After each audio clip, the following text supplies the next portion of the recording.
Hi Gemini, my name's Leona from Super Conscious Soul, and this is your December general overview. So, underneath the deck, you have the Hierophant, and this is about commitments. It could be about other people putting their should, coulds, or woulds on you. It can also be about divorce. It can also be about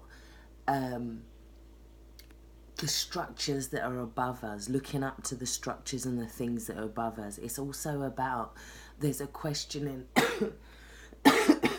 there's a questioning, sorry, of who's kind of in control of you, who's controlling you, who's got the reins here. There's that kind of feeling to this. So we then come in with the Devil card and the Wheel of Fortune.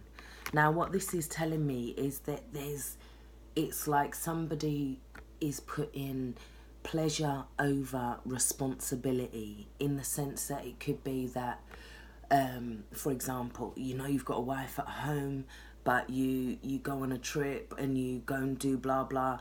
That's putting pleasure before responsibility, because really you're connected, or or it could be the fact that you're in a company and you think, oh, I'll just put that in my bag, it won't matter. And it's almost like it's putting that pleasure before your responsibility. So it's any pleasure before responsibility. But with the Hierophant there, I would be a little bit worried about that, because this is governing bodies, this is being watched, this is institutions, this is corporations, this is large bodies of control, let's say. So then underneath that you have the Lovers, which is the card for Gemini, and you also have the Two of Cups. So there's this feeling like you're taken in by something. There's something that's got you. There's something that you feel compelled to go and do, to go and see. It's like there's this urge in you that you need to fulfill, let's say. You also have the Page of Coins and the Empress. So this is about growth and abundance, but there's a feeling at first, I feel like it's either you feel, or you feel like they feel, and somebody else feels that they're making like lemons out of lemonade, so lemonade out of lemons, or they're not, or they're learning something, or they're feeling like they could be out of their depth in a situation. They're feeling like it's almost like you're so drawn in that you just want to learn as well with this. It's like something's drawing you in, that's making you want to learn, making you want to pull it into your vibration, let's say. So next to the Devil and the Wheel of Fortune, we've got this King of Cups and we've got this Five of Swords. Now this can talk about not wanting to be part of a conflict, feeling like you're being drawn into a conflict, feeling like emotionally somebody's trying to be manipulative as well, because we do have, under the other deck, we have the Seven of Swords. This can be about somebody showing two faces or two sides of their self, or it could be about somebody is trying to win at all costs, and they're using emotional tactics to do it, or emotional manipulation, or they could be pretending to somebody they're one thing and being something completely different. It could also be to do with conflict at work and not wanting to get involved with it, or not feeling or feeling like you're just cutting it off. It can also be not responding emotionally to this conflict, not being, just allowing yourself to close off emotionally, not wanting to have this conflict, because there's this like win at all costs attitude with this card.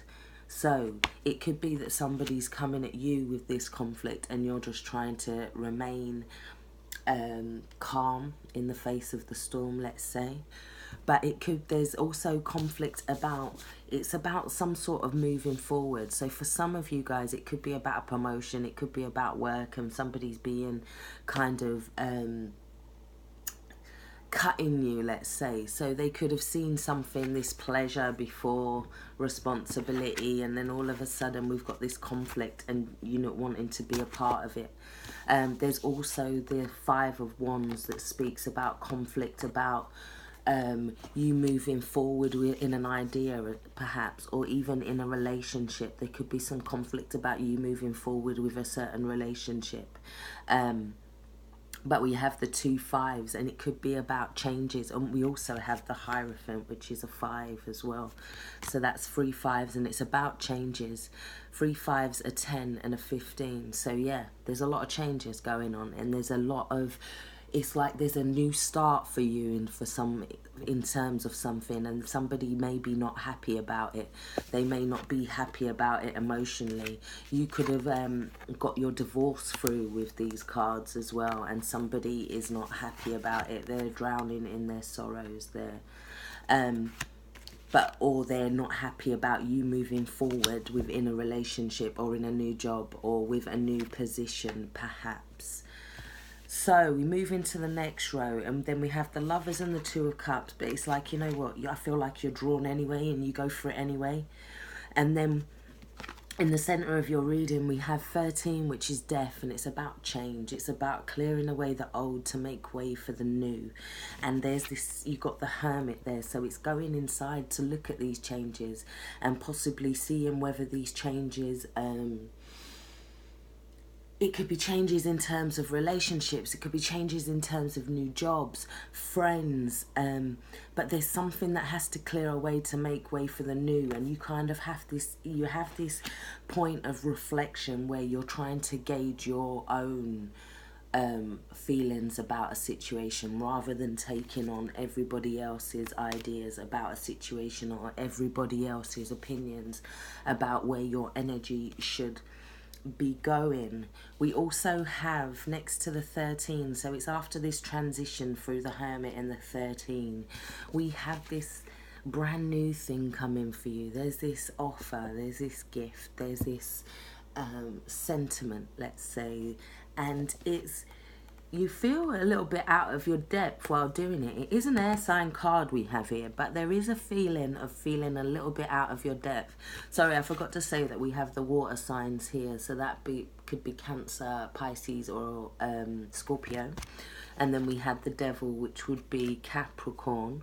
So we have you being kind of new to your element, so it's feeling like, it's like you go to a new company, but you feel like, oh, it's my first day here, I don't know what to do, I can't quite be myself yet, I need to wait until I've settled in a little bit, I'm still learning. There's some offer that but it's a new kind of offer, and it's coming in, it could be a little bit defensive. There could be some defensiveness involved as well with the Page of Swords, but there's also this kind of innocence where he's just out to fly his kite, but he does have his sword just in case, but he better be careful he don't fall on it, because it's that kind of still learning, still kind of fresh out the box. So on the last line we have the Page of Coins with the Empress.